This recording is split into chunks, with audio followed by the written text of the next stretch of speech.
knowing. Should I tell you something? 70% of the speakings of God are in this sense. If this is the only sense you have working in your life, you will get to the end of your destiny. This one. All you need is the sense of knowing. 70%. I've met people before, and when I shook them, I knew this one is not my friend. Just know it. Be very conscious when it switches on. You can be in the car park. Many times the difference between life and death is a knowing. And God may not need to repeat it. He will flash it. If you don't catch it that time, heaven as powerful as heaven is, heaven has moved on your behalf already. But normally, because this is not the realm in which the context of heaven is. So what is moving mightily in the heavenly realm can only appear here like a little finger. That's why when Elijah said, go and check what is in the cloud. Something is bubbling. There's a turbulent awakening in the spirit realm. Check.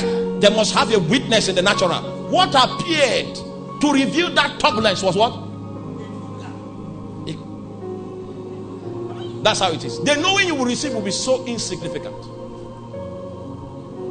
But a spiritual man will have to depend on that sign. And if you miss that sign, it is the difference between life and death. Everybody that was not supposed to be part of an accident, that is a Christian that was part of it, knew. They will always tell you, something saved. Something saved.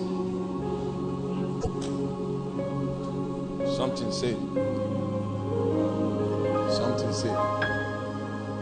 Somebody wanted to marry, and then 1 week to the marriage, his peace left him.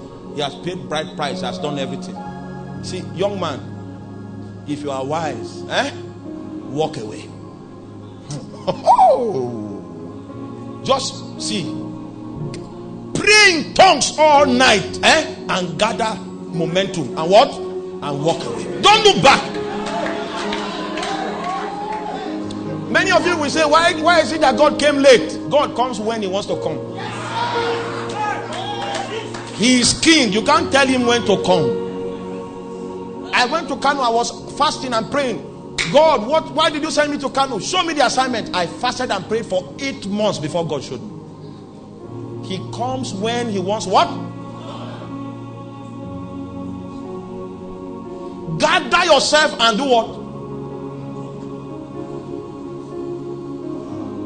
Because an abundant rain might only be revealed in the natural by a cloud in the form of the hand of a man. Second, I don't want to dwell on that. You see, you can't sense it. There's a turbulence. I'm struggling to preach. There's a turbulence. Mighty moves of power want to come to a crusade ground. The Holy Ghost will just give a sign. If you miss that sign, you have missed that power. If you as much as knelt down and said, Holy Ghost, come for this meeting, he will come. But the point is this: will you know when he will come? He will come. It doesn't take time to involve God in a matter that is his will. It doesn't take time.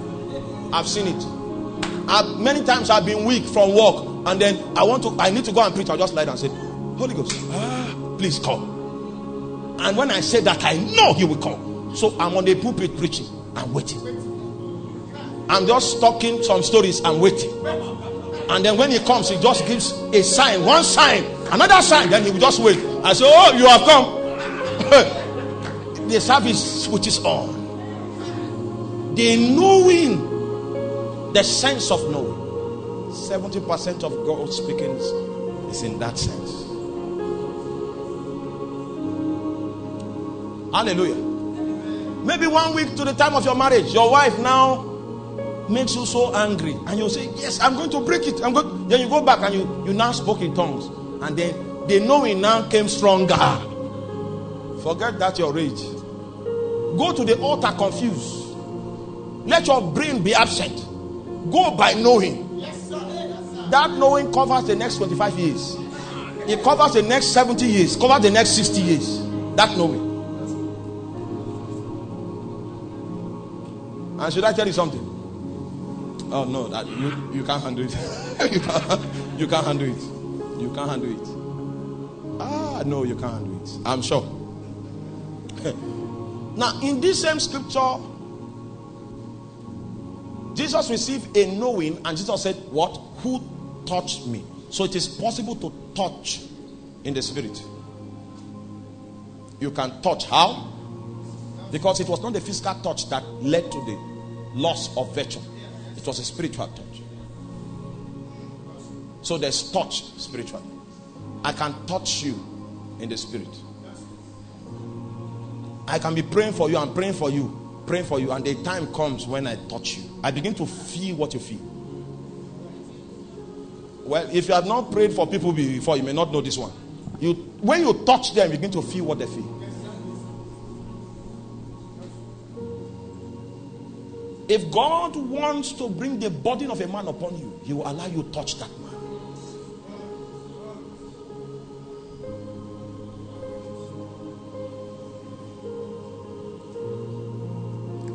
You can actually touch God now. We will do the practical now. You can touch Him and know what you touched. You can know whether it's His power you touched, or His compassion, or His love. Can you differentiate what you touch in your prayers? You can't. You are not careful.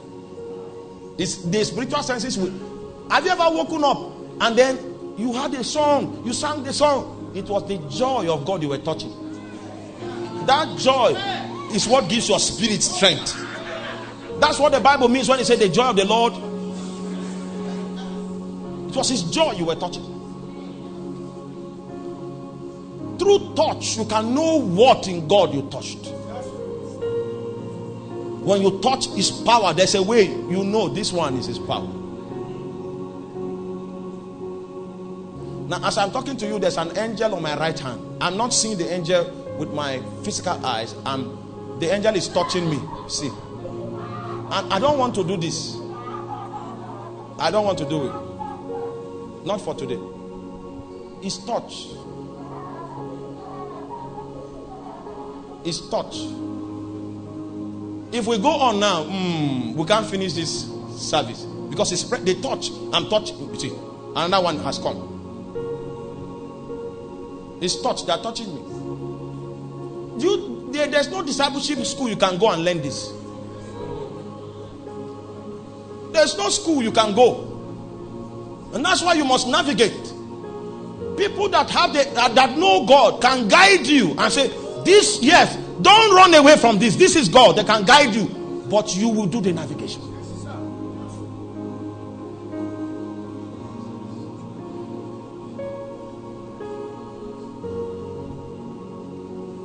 Are you with me? We don't see. We are not just preaching just because there's something called preaching. We were called by God, and God is committed to revealing Himself because of that call. If I kneel down and pray, I know He will come. I've been on planes, several airplanes that were doomed for crashing. I say, you know, we are still here. You say, I know you are here. It's all right, no problem. You have never seen what goes up there. If that knowing is strong, you can save all the people's life in your voyage. What do you touch when you pray? You don't know.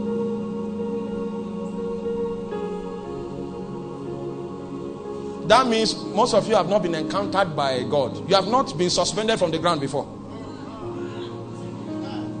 Just all by yourself, not a crusade. Just all by yourself. Just all by yourself. And then you are slain. Just all by yourself. You can actually see His presence has formed like a cloud, and then you can walk into it.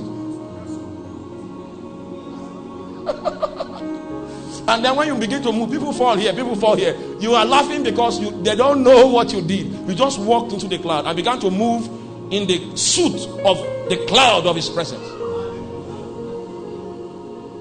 What do you touch when you touch God? Many of you think you are praying to the God in heaven. Oh, my own is inside here. My own is here. And there are sometimes I pray, he will stand up inside, he will stand up like this, inside. That's when I become bold, because it's not me standing again, he has stood up. I become bold. And if he stands up like that and there's a cripple here, I assure you. In fact, I normally use it to play. I will kick the chair. It's the chair I will kick. You will see the man walk. I know when he stands up. If he's not standing like that and there's a cripple here, I will behave as if I didn't see him.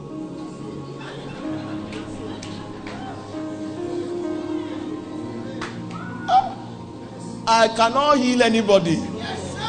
But if God wants to heal, I will allow him. What do you touch in your closet? What do you touch in your closet? There are times when you touch his vengeance and he wants to judge. That time he can kill, but he will borrow your tongue to do it. What do you touch?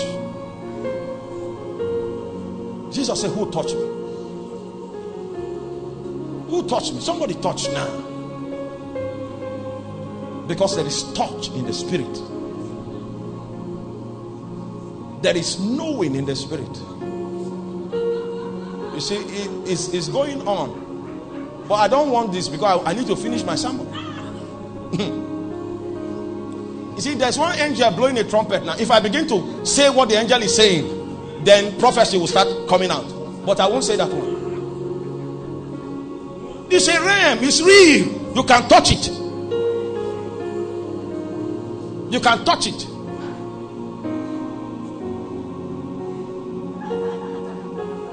See, if you have ever prayed for the dead and they came back to life, you will know what I'm saying.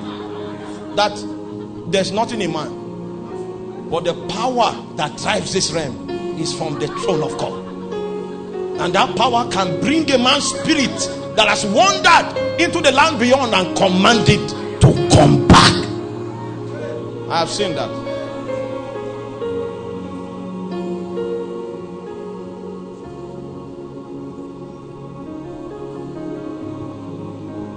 Let me go gradually so that we will not get into trouble. My question is, what did you touch? What did you touch? Now, see, God is so vast. Can you close your eyes? You will touch something. It's either you touch something or something will touch you. But I will ask you, what did you touch? Something will touch you or you will touch something. Can you identify what you are touching? Can you identify it? Can you identify it?